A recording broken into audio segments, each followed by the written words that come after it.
예레미야가 계속 왕에게 하나님의 말씀을 전하는 상황입니다.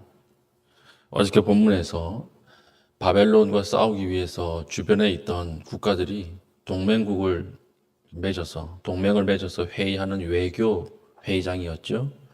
여기에 예레미야가 멍에를 메고 줄에 묶여서 행위 메시지를 하는 가운데 계속해서 시드기야 왕을 설득하고 있는 그런 내용입니다. 내용은 바벨론에 항복하라고 하는 것이죠. 항복하십시오. 항복해야 삽니다. 세상의 다른 모든 사람들은 과도하게 긍정적으로 이야기를 하고 거짓 선지자들이 괜찮습니다. 우리가 이길 것입니다. 어떻게 예루살렘이 망합니까? 이렇게 예언하는 거짓 예언을 하는 와중에 예레미야만큼은 그렇지 않습니다. 하나님의 뜻은 끌려가는 것입니다. 이렇게 이야기를 하고 있습니다. 그러니까 얼마나 예레미야가 보기 싫었을까요? 그런데 단순히 바벨론에게 항복하고 끌려가라 이 말은 이스라엘의 모든 신앙의 근간을 뒤흔드는 말이에요. 그렇지 않습니까? 첫 번째는 하나님께서 스스로 성전을 무너뜨리신다. 이 얘기는 하나님이 바벨론 왕 마루둑에게, 바벨론의 신 마루둑에게 잡혀가신다는 말이거든요. 그러니까 도저히 그 당시 신학으로는 이해가 안 되는 것입니다. 우주를 창조하시고 여호와가 참 신이다 이렇게 믿고 있는 사람들에게 바벨론의 신 마루둑보다 못한 신이 되는 것입니다. 그러니까 사람들이 이해할 수 없는 거예요. 어떻게 그런 일이 일어날 수가 있느냐. 믿고 있던 신학이 흔들리고 그 당시에 신봉하고 있던 성전 신학, 성전이 있는 나라는 불패다. 이 성전 불패 신학이 깨지는 거예요. 두 번째는 하나님의 백성이 포로로 끌려간다. 이것도 상상할 수 없는 이야기죠. 하나님의 백성, 가장 최고의 신이 보호하고 있는 그 백성이 끌려가서 포로가 된다. 이것도 상상할 수 없는 이야기고. 또 마지막은 왜 하필 바벨론이라고 하는 거죠. 왜 하필 바벨론이냐. 끌려갈 수 있다고 치자. 그런데 왜 바벨론이냐는 거예요. 바벨론이 그 당시에 얼마나 악한 국가였습니까? 하나님을 대적하는 대표적인 국가였는데 그 바벨론을 통해서 하나님의 백성이 무너진다. 도저히 납득할 수 없는 이야기가 된다라고 하는 것입니다. 하나님 종종 이렇게 하세요. 하나님께서 자기 자신을 제한하고 자기 자신을 무너뜨리심으로 말미암아 우리의 모든 신앙의 근간을 흔들 때가 있습니다. 반드시 그 때가 있다는 거예요. 왜 그렇게 하실까요? 하나님께서는 하나님 자신만 의지하는 것 외에는 생존의 길이 없도록 만드시는 거예요. 하나님 자기를 감추셔서 오직 하나님만 의지하도록 만드시는 것입니다. 그래서 12절 중간에 보면 왕과 백성은 바벨론의 왕 멍에를 목에 메고 그와 그의 백성을 섬기소서. 그리하면 사실이라. 이 도저히 이해할 수 없는 거예요. 하나님께서 왜 이렇게 하시나? 하나님 왜 나에게 이런 멍에를 메어주시나? 하나님 나에게 원하시는 것이 무엇인가? 도저히 자기가 알고 있던 하나님과 너무 생경한 그런 하나님으로 다가오실 때가 있다라고 하는 것이죠. 그러나 그 이유는 하나입니다. 방금 제가 말씀드렸던 하나님 외에는 생존의 길이 없도록 만드시는 거예요. 터널을 지날 때 괴롭죠. 밖에 보이지 않고 어딘지도 모르겠고 언제 끝날지 모르고. 그러나 터널을 왜 만들죠? 그 터널이 역설입니다. 괴로운 길이지만 사실 가장 빠른 길이에요. 하나님이 자신을 숨기고 우리를 하나님만 의지하도록 만드는 고난의 길로 들어가게 하실 때가 있습니다. 그러나 그것이 역설적으로 하나님만을 섬기는 가장 빠른 길이에요. 하나님을 만나는 가장 빠른 길이 될 수 있다라고 하는 것입니다. 지금 저와 여러분에게 메인 십자가가 있습니까? 그 십자가가 어떨 때 보면 감당하기 힘들고 충격적일 수 있습니다. 왜 나에게 하나님 이런 십자가를 주시나? 다른 사람은 안 매는 것처럼 보이고 다른 사람에게는 아무것도 없는 것처럼 보이는데 왜 나에게만 이게 무슨 의미가 있는가? 이런 충격적인 십자가를 메고 있는 분이 있습니까? 그러나 그때 하나님이 원하시는 것은 하나예요. 뭐냐? 하나님 외에는 어떤 것도 의지하지 말라는 것이죠.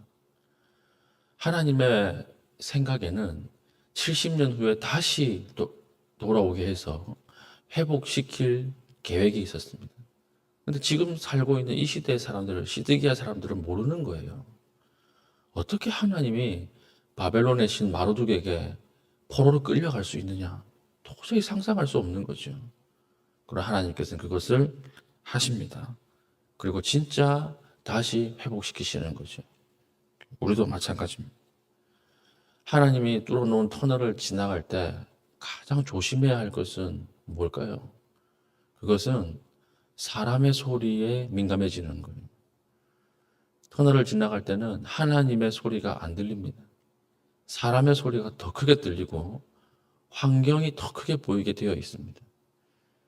사람들이 환경을 의지하고 사람의 소리를 의지할 수밖에 없어요. 오늘 예레미야가 계속해서 반복해서 바벨론에게 끌려가십시오라고 이야기할 때 사람들이 믿지 않았어요. 왜 믿지 않았을까요? 그 당시 거짓 선지자들이 많았거든요. 거짓 선지자들이 한결같이 뭐라고 이야기를 하냐면 그런 일은 일어나지 않는다고 이야기를 하는 거예요. 망하는 일은 없다 이렇게 이야기하는 것입니다. 근데 왜 이런 예언을 했을까요? 거짓 선지자들이. 이유는 하나죠. 지금 환경이 어떤 환경입니까? 어제 살펴보니까 주변에 연합군이 모여서 동맹을 맺고 있는 상황이에요. 그러니까 한번 해볼만 하거든요. 한번 싸워볼만 한 거예요. 그들이 보기에는. 야, 지금 5나라, 6나라가 모여서 외교적으로 동맹을 이루어서 바벨론이랑 한번 붙어보면 이길 수 있을 것 같은 거예요. 하나님의 말씀보다 환경을 더 의지하는 것이죠. 그러니까 사람들이 거짓 선지자의 말에 혹하는 것입니다. 이게 사람의 말을 신뢰하는 것이죠. 그래서 예레미야가 거짓 선지자를 조심하십시오. 이렇게 이야기하는 것입니다. 16절. 내가 또 제사장들과 그 모든 백성에게 전하여 이르되 여호와께서 이와 같이 말씀하시기를 보라 여호와의 성전의 기구를 이제 바벨론에서 속히 돌려오리라고 너희에게 예언하는 선지자들의 말을 듣지 말라. 이는 그들이 거짓을 예언함이니라 하셨나니. 그 말을 듣지 말라는 것. 하나님께서 고난의 터널을 지나가게 하실 때는 철저하게 하나님 외에 어떤 것도 바라봐서는 안 됩니다. 그러면 그 터널은 안 끝나요. 그러나 우리는 터널을 지나갈 때 사람의 소리가 더 크게 들리고 환경이 더 크게 보이는 나약한 존재들이거든요. 그러나 하나님께 오늘 이 말씀을 붙잡고 더 하나님 앞에 엎드리십시오. 하나님께서 고난당하게 하실 때는 철저하게 수동적으로 끌려가셔야 됩니다. 도망갈 곳이 아무 곳에도 없습니다. 내 인생에서 도망갈 곳이 없다라고 하는 것을 인정하셔야 돼요. 그때 하나님을 만날 수가 있는 거예요. 우리가 마지막 도망가지 못하는 곳이 어디냐면 죽음이거든요. 죽음 앞에서는 아무도 도망가지 못합니다. 하나님이 우리에게 죽음의 아픔을 경험하게 할 때가 있는데 마지막에 도망갈 수 없는 그 죽음을 미리 경험하게 하시는 거예요. 생애 중간중간에 한 번씩 그 죽음을 경험하게 하시는 거예요. 그럼 그때 어떤 일이 벌어지느냐? 내 자아가 죽죠. 내 자아가 죽으면 내 자아가 죽는 그 자리에서 예수를 만나게 됩니다. 그러면 하나님 앞에 하나님의 뜻을 알게 되고 하나님과의 관계가 더 깊어지게 되는 것입니다. 이 하나님의 역설이라고 하는 것입니다. 하나님이 우리를 말리실 때는 우리가 할 수 있는 것이 아무것도 없어요. 그냥 그대로 끌려가셔야 합니다. 그대로 하나님 앞에 아무것도 의지할 수 없어야 합니다. 철저하게 무능해지셔야 됩니다. 그때까지 하나님께서는 말리시고 기다리신다라고 하는 것입니다.